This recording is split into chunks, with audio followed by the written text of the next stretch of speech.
بسم اللہ الرحمن الرحیم الحمد للہ رب العالمین الرحمن الرحیم مالک یوم الدین ونشہد ان لا الہ الا اللہ ونشہد ان سیدنا ومولانا محمدا عبدہ ورسولہ ارسلہ الی الناس کافۃ بشیرا ونذیرا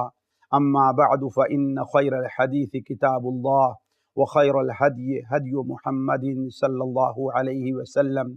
وشر الأمور محدثاتها وكل محدثة بدعة وكل بدعة ضلالة وكل ضلالة في النار. أعوذ بالله السميع العليم من الشيطان الرجيم من همزه ونفخه ونفثه. بسم الله الرحمن الرحيم. وعد الله المؤمنين والمؤمنات جنات تجري من تحتها الأنهار خالدين فيها ومساكن طيبة في جنات عدن ورضوان من الله أكبر. ذلك هو الفوز العظيم.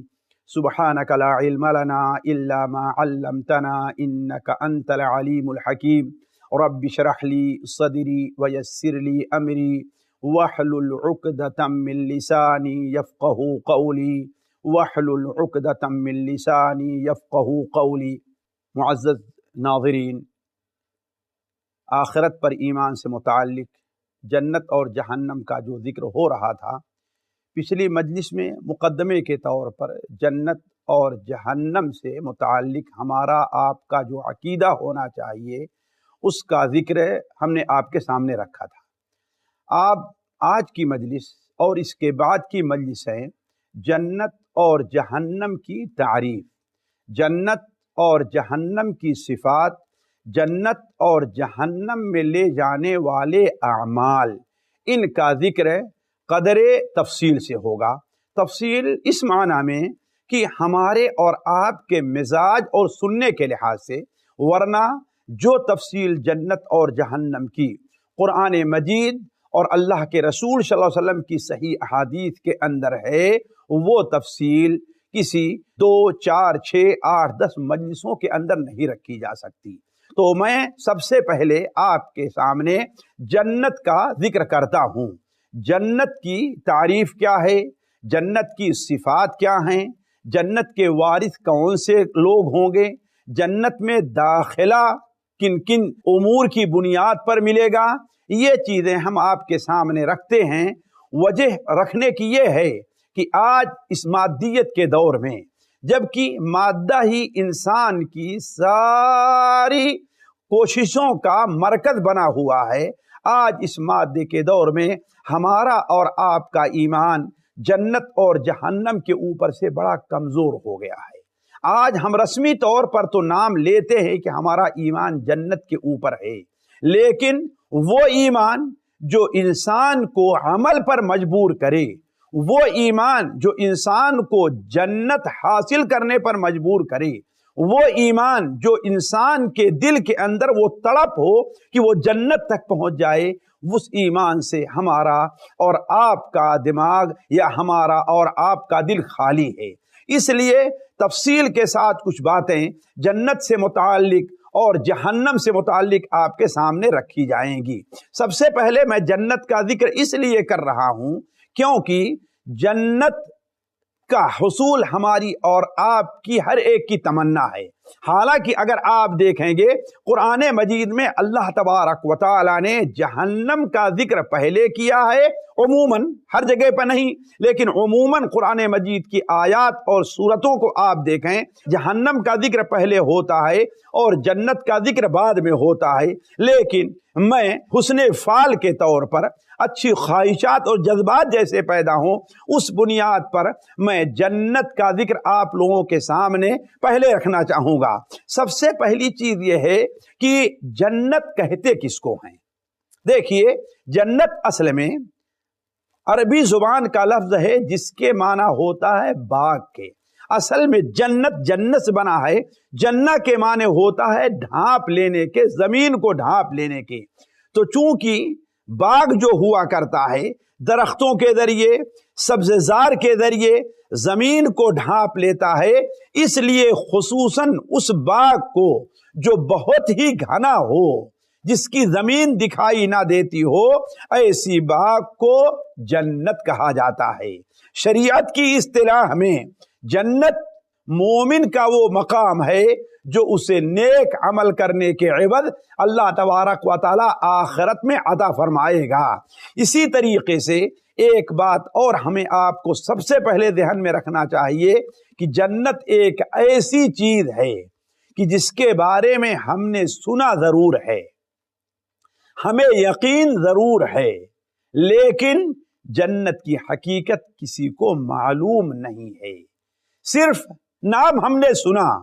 چیزیں ہم نے دیکھی کہ جنت میں یہ ہوگا، یہ ہوگا، یہ ہوگا، یہ ملے گا، یہ ملے گا، یہ نام ہم نے دیکھا ہے۔ جیسا کہ حضرت عبداللہ ابن عباس رضی اللہ تعالی عنہما کا قول ہے کہ دنیا کی جتنی چیزوں کا ذکر کیا گیا ہے کہ وہ جنت میں ملنے والی ہے، دنیا میں اس سے مشابہت صرف نام سے ہے، بس حقیقت میں دونوں میں کوئی مشابہت نہیں ہے۔ تو جنت کی حقیقت کسی کو معلوم نہیں ہے، جیسا کہ خود اللہ تبارک و تعالی ارشاد فرماتا ہے فَلَا تَعْلَمُ نَفْسٌ مَا أُخْفِيَ لَهُم مِّن قُرَّةِ أَعْيُنٍ جَزَاءً بِمَا كَانُوا يَعْمَلُونَ۔ سورہ الف لام میم سجدہ کے اندر اللہ تعالی ارشاد فرماتا ہے فَلَا تَعْلَمُ نَفْسٌ، کوئی بھی نفس، کوئی بھی انسان، کوئی بھی جان، کوئی بھی روح لا تعلم نہیں جانتی ہے کیا ما اخفی لهم من قرۃ اعین، ان کے آنکھوں کی ٹھنڈک کے لیے اللہ تعالیٰ نے ان کے لیے کیا تیار کر رکھا ہے، کس کے؟ ان کے اعمال کے عوض۔ چنانچہ ایک حدیث جو صحیح بخاری اور صحیح مسلم میں حضرت ابو ہریرہ رضی اللہ تعالیٰ عنہ سے مروی ہے، نبی کریم صلی اللہ علیہ وسلم نے ارشاد فرمایا کہ اللہ تبارک و تعالی ارشاد فرماتا ہے اعددت لعبادی الصالحین ما لا عین رأت ولا اذن سمعت ولا خطر علی قلب بشر۔ اس عجیب تعبیر کے اوپر آپ غور کریں کہ اللہ تبارک و تعالی فرما رہا ہے اعددت لعبادی الصالحین، ہم نے اپنے صالح اور نیک بندوں کے لیے تیار کر کے رکھا ہے۔ کیا تیار کر رکھا ہے؟ جنت اور جنت کی نعمتیں۔ وہ کیسی ہیں؟ ما لا عین رأت، جسے کسی کی آنکھوں نے دیکھا نہیں ہے۔ جنت میں ریشم ملے گا، لیکن وہ ریشم نہیں ہے جسے اس دنیا کے آنکھوں نے دیکھا ہے۔ جنت میں بڑے ہی خوبصورت چھوٹے موٹے منڈے اور بچے ملیں گے، لیکن وہ بچے ایسے نہیں ہوں گے جو اس دنیا میں ہمیں خوبصورت سے خوبصورت بچے دکھائی دیتے ہیں۔ ان کی خوبصورتی، ان کا جمال ایک عجیب قسم کا ہوگا۔ تو ما لا عین رأت ولا اذن سمعت، نہ کسی کان نے سنا ہے۔ اس دنیا میں بادشاہوں، نوابوں، مالداروں کے ٹھاٹ کے بارے میں ہم نے بہت کچھ سنا ہوگا، ہم نے بہت کچھ پڑھا ہوگا، لیکن جنت کے اندر جو چیزیں ہیں وہ اس ناموں سے بہت پرے، ان کی صفات سے بہت اوپر ہیں۔ تو اللہ تعالیٰ فرماتا ہے اعددت لعبادی الصالحین، ہم نے اپنے نیک بندوں کے لیے جنت میں وہ کچھ تیار کر رکھا ہے ما لا عین رأت، جسے نہ کسی آنکھ نے دیکھا ہے، ولا اذن سمعت، نہ کسی کان نے سنا ہے،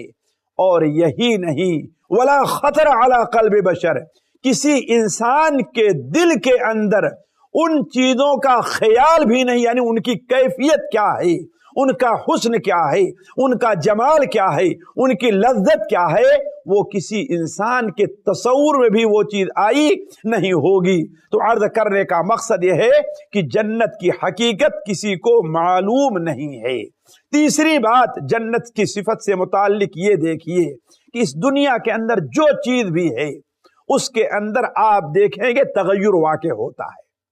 دنیا کی کوئی چیز ایک حالت پر نہیں رہتی ہے، انسان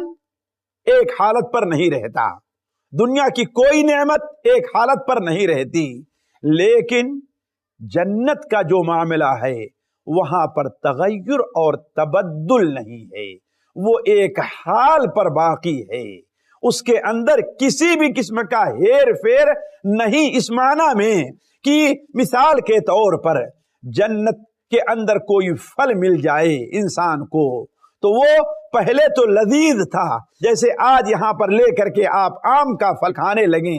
آم کے بعض پھل میٹھے ہوتے ہیں، بعض کھٹے ہوتے ہیں، ایک ہی درخت سے آپ پھل توڑ کر کے لے کر کے آئیں، بعض کی لذت زیادہ ہوتی ہے اور بعض کی لذت کم ہوا کرتی ہے، لیکن جنت کے اندر ایسا نہیں ہے۔ جنت ہر قسم کے تغیر اور تبدل سے پاک ہے۔ نبی کریم صلی اللہ علیہ وسلم کی حدیث صحیح مسلم شریف کے اندر حضرت ابو ہریرہ سے مروی ہے کہ اللہ کے رسول صلی اللہ علیہ وسلم نے ارشاد فرمایا، من يدخل الجنت ینعم لا یبأس، جو شخص جنت میں داخل ہوگا اسے نعمتیں ہی نعمتیں ملے گی، وہ کبھی بوس پریشانی کا شکار نہیں ہوگا۔ لا تبلا ثیابو ولا یفنا شبابو، نہ جو کپڑے وہاں پر پہننے کے ہیں وہ کبھی پرانے ہوں گے، نہ گندے ہوں گے، اور نہ لوگوں کی جوانی وہاں پر ختم ہوگی۔ ایک اور حدیث جو صحیح مسلم میں حضرت ابو سعید خدری رضی اللہ تعالیٰ عنہ سے مروی ہے کہ نبی کریم صلی اللہ علیہ وسلم نے ارشاد فرمایا کہ اللہ تبارک و تعالیٰ جب جنتیوں کو جنت میں داخل کر دے گا، جب لوگ اپنی اپنی جگہ اور اپنا اپنا مقام لے لیں گے تو اللہ تبارک و تعالیٰ کی طرف سے ندا دینے والا ندا دے گا، ان لکم ان تصیحوا فلا تسقموا ابدا۔ اب دیکھو اللہ تعالیٰ کی طرف سے تمہیں یہ نعمت مل رہی ہے کہ تم ہمیشہ صحت مند رہو گے، تمہیں بیماری لاحق نہیں ہوگی، وَأَنَّ لَكُمْ أَن تَحْيُوا فَلَا تَمُوتُوا أَبَدًا، اور تمہیں اللہ تعالیٰ کی یہ نعمت بھی مل رہی ہے، تم زندہ رہو گے، تمہارے اوپر کبھی موت طاری نہیں ہوگی، وَأَنَّ لَكُمْ أَن تَشُبُّوا فَلَا تَحْرُمُوا أَبَدًا، اور یہ ہے کہ تم ہمیشہ ہمیشہ جوان رہو گے، کبھی تمہارے اوپر اب بڑھاپا طاری نہیں ہوگا، جوانی تمہاری ختم نہیں ہوگی، اور یہ ہے کہ اب تم ہمیشہ نعمت میں رہو گے اور کبھی بھی تمہارے اوپر پریشانی طاری نہیں ہوگی۔ تو کہنے کا مطلب یہ ہے کہ اس جنت کی ایک خوبی یہ ہے کہ وہاں پر اور وہاں رہنے والوں پر کسی بھی قسم کا تغیر اور تبدل، اچھائی سے کمی کی طرف واقع نہیں ہوگا۔ اسی طریقے سے ایک بات اور جنت پر ایمان کے سلسلے میں ہمیں اور آپ کو ذہن میں رہنا چاہیے کہ جنت جب اتنی عظیم چیز ہے تو جنت کسی کے عمل کا بدلہ نہیں ہے۔ عمل جنت میں لے جانے کا ایک سبب ہے، نماز جنت میں لے جانے کا ایک سبب ہے، روزہ جنت میں لے جانے کا ایک سبب ہے، لیکن یہ نماز اور روزہ اور دنیا کا کوئی عمل اللہ تبارک و تعالی کی جنت کا بدلہ نہیں ہے۔ اللہ تعالیٰ کی جنت بڑی عظیم چیز ہے، تبھی تو ہمارے نبی صلی اللہ علیہ وسلم نے ارشاد فرمایا، جیسا کہ صحیح بخاری اور صحیح مسلم میں حضرت عائشہ رضی اللہ تعالی عنہا سے مروی ہے، وہ بیان فرماتی ہیں کہ نبی کریم صلی اللہ علیہ وسلم نے ارشاد فرمایا کہ سددوا وقاربوا، سددوا وقاربوا، اے لوگو دیکھو استقامت کا راستہ اختیار کرو، یعنی جو عمل اللہ تعالیٰ تم سے چاہتا ہے، جس عمل کا مطالبہ کرتا ہے، اس عمل کے اوپر تم ثابت قدم رہو۔ اگر تم ثابت قدم نہیں رہ سکتے تو وقاربوا، اس لیے کہ ثابت قدم رہنا یہ بڑا مشکل مرحلہ ہے، اگر ثابت قدم نہیں رہ سکتے تو وقاربوا، اس کے قریب رہنے کی کوشش کرو۔ اگر مکمل طور پر تم ثابت قدم نہیں رہ سکتے تو حتی الامکان جتنا تم سے ہو سکتا ہے اتنی کوشش کرو، اور یاد رکھو وَاعْلَمُوا أَنَّهُ لَن يَدْخُلَ أَحَدَكُمْ عَمَلُهُ الْجَنَّةَ، تم میں سے کسی شخص کو اس کا عمل جنت میں داخل نہیں کر سکتا، اور وَأَنَّ أَحَبَّ الْأَعْمَالِ إِلَى اللَّهِ أَدْوَمُهُ وَإِنْ قَلَّ، اور یاد رکھو اللہ تبارک و تعالیٰ کے نزدیک سب سے بہتر عمل وہ ہے جس کے اوپر عمل کرنے والا مداومت اور ہمیشگی اختیار کرے، خواہ وہ عمل تھوڑا ہی کیوں نہ ہو، حتیٰ کہ یہ اس قدر ہے کہ اگر کوئی بڑے سے بڑا نبی ہو، بڑے سے بڑا ولی ہو، تو اس کا بھی عمل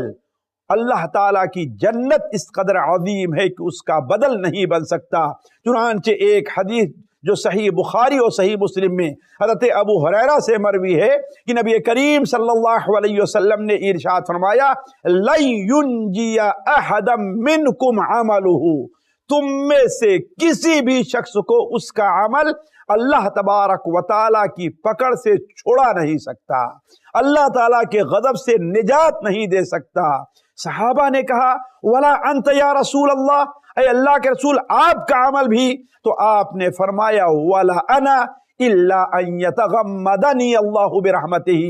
حتیٰ کہ میں بھی نہیں، الا یہ کہ اللہ تبارک و تعالی اپنی رحمت سے ہمارے اوپر اپنا سایہ کر لے۔ اس حدیث کے بیان کرنے کا جو میرا مقصد ہے ساتھیو، کہ ہم میں سے کوئی شخص جتنا بھی اچھا عمل کر رہا ہو، جتنا بھی نیک عمل کر رہا ہو، بڑا صدقہ کرتا ہے، بڑی نمازیں پڑھتا ہے، لیکن اپنے عمل کے اوپر اسے گھمنڈ نہیں کرنا چاہیے، کیونکہ بندے کا جو عمل ہے وہ عمل نیک عمل ہے، وہ جنت میں جانے کا سبب ہے، وہ جنت کی قیمت نہیں ہے۔ جیسا کہ اللہ تبارک و تعالیٰ نے ارشاد فرمایا وَتِلْكَ الْجَنَّةُ الَّتِي أُورِثْتُمُوهَا بِمَا كُنْتُمْ تَعْمَلُونَ، یہ جنت ہم تمہیں اس کا وارث بنا رہے ہیں اس سبب سے،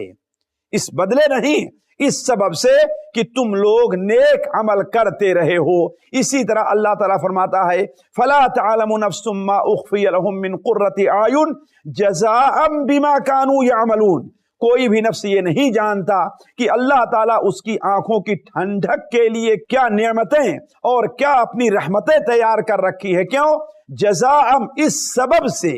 اس چیز کے عوض میں کہ اللہ تبارک و تعالیٰ کے لیے وہ لوگ نیک عمل کرتے رہے ہیں۔ اس کے بعد ہم آپ آتے ہیں کہ جنت کا داخلہ ہمیں اور آپ کو یا اللہ تبارک و تعالیٰ کے نیک بندوں کو کیسے ملنے والا ہے۔ اس سلسلے میں ہم آپ سے یہ گزارش کریں گے کہ پچھلے جو پارٹس گزر چکے ہیں اس میں آپ اندازہ لگائیں گے تو ہم نے وہاں پر یہ بات کی تھی کہ اللہ تبارک و تعالی جب لوگوں کے حساب سے اللہ تبارک تعالی انہیں فارغ کر دے گا، اللہ تبارک و تعالی فیصلہ کر دے گا کہ جنتی کون ہے اور جہنمی کون ہے۔ جہنمی جو ہیں وہ جہنم میں داخل ہو جائیں گے، البتہ جنتی جو لوگ رہیں گے ان کے اوپر ایک تاریکی چھا جائے گی، پھر اس کے بعد اس تاریکی میں ہر انسان کو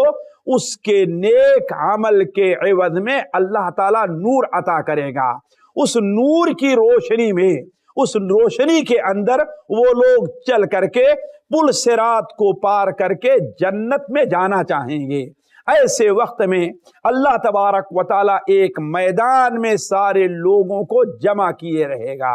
اس میدان میں لوگ جمع ہوں گے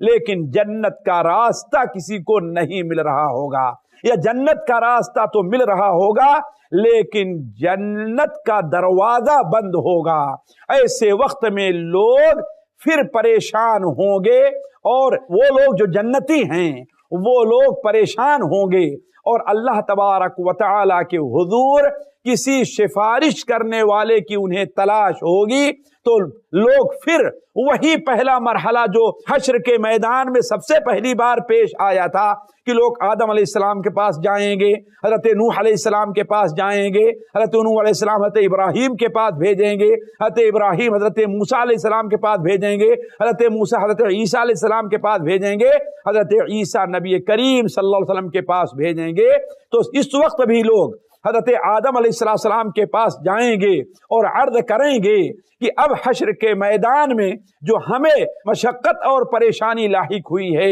اب ہمیں اس سے تو نجات مل گئی لیکن جنت کا دروازہ نہیں کھولا جا رہا ہے، آپ اللہ تبارک و تعالیٰ سے درخواست کیجئے کہ وہ جنت کا دروازہ کھول دے۔ لیکن حضرت آدم علیہ السلام معذرت کریں گے، بلکہ بعد روایات سے جیسا کہ مسند احمد کی روایات ہیں پتہ چلتا ہے کہ اس وقت حضرت آدم،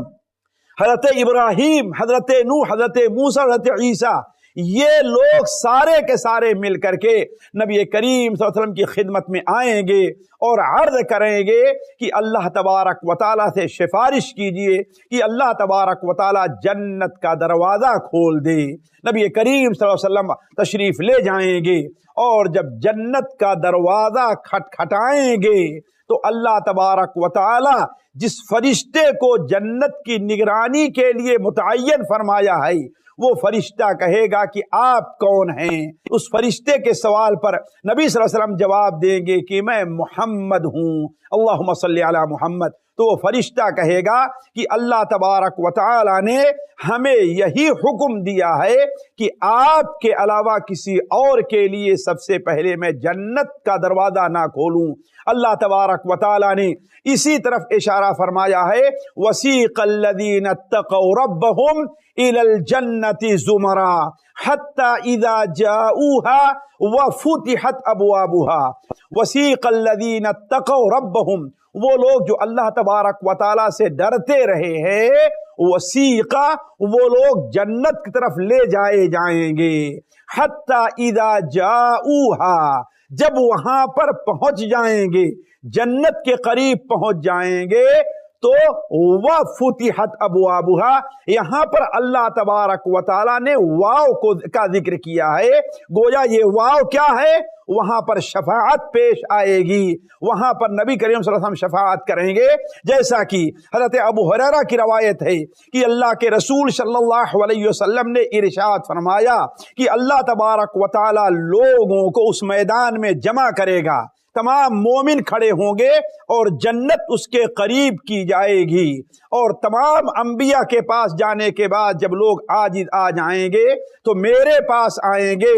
اور میں وہاں پر پہنچ کر کے جب جنت کا دروازہ کھلواؤں گا تو لوگ جنت میں داخل ہوں گے۔ جنت میں داخلے کی کیفیت کیسی ہوگی؟ اللہ کے رسول صلی اللہ علیہ وسلم نے اسے اس طریقے سے ارشاد فرمایا کہ جب جنت کا دروازہ کھلے گا اور 8 دروازے کھول دیے جائیں گے تو ہر شخص کو جنت میں کیا مقام ملنے والا ہے، ہر شخص کو جنت میں کیا جگہ ملنے والی ہے، اپنی جگہ کا لوگوں کو علم ایسا ہوگا جیسا کہ اس دنیا میں اپنے گھر کا علم ہوتا ہے، بلکہ اپنے گھر کا علم اتنا نہیں ہوگا جتنا علم انہیں جنت میں اپنی جگہ کو ہوگا۔ یہ اللہ تبارک و تعالیٰ کی طرف سے الہام ہوگا کہ ہر شخص جنت میں اپنی جگہ کو پہچانتا ہوگا۔ سچ فرمایا اللہ تبارک و تعالیٰ نے، ان الذین آمنوا وعملوا الصالحات یہدیہم ربہم بایمانہم تجری من تحتہم الانہار۔ ان الذین آمنوا، جو لوگ ایمان لے آئے اور نیک عمل کیا، یہدیہم ربہم بایمانہم، ان کا رب ان کے ایمان کے عوض ہدایت دے گا، لے کر کے چلے گا۔ اللہ ایمان کے عوض رہنمائی فرمائے گا، کس طرف؟ جنتوں کی طرف، تجری من تحت الانہار فی جنات النعیم، ایسی جنتوں کی طرف جن کی نعمتیں ہمیشہ رہیں گی۔ دعواہم فیہا سبحانک اللہم وتحیتہم فیہا سلام، ان کا دعویٰ، ان کی آواز، ان کی پکار وہاں پر کیا ہوگی؟ سبحانک اللہم وتحیتہم فیہا سلام، اور ہر ایک دوسرے سے وہاں پر السلام علیکم کہہ کر کے ایک دوسرے سے سلام کریں گے۔ وآخر دعواہم ان الحمد للہ رب العالمین، اور ان کی آخری جو آواز ہوگی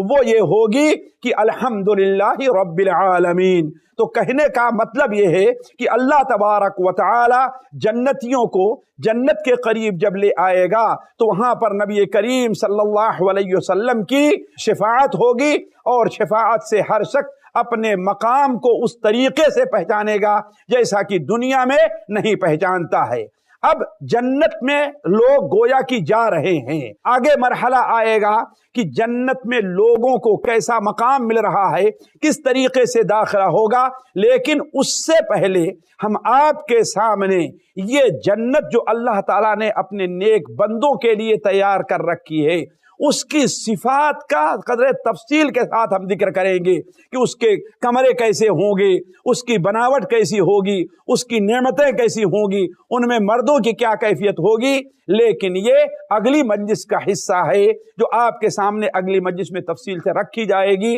تب تک کے لیے آپ سے اجازت چاہتے ہیں۔ والسلام علیکم ورحمۃ اللہ وبرکاتہ۔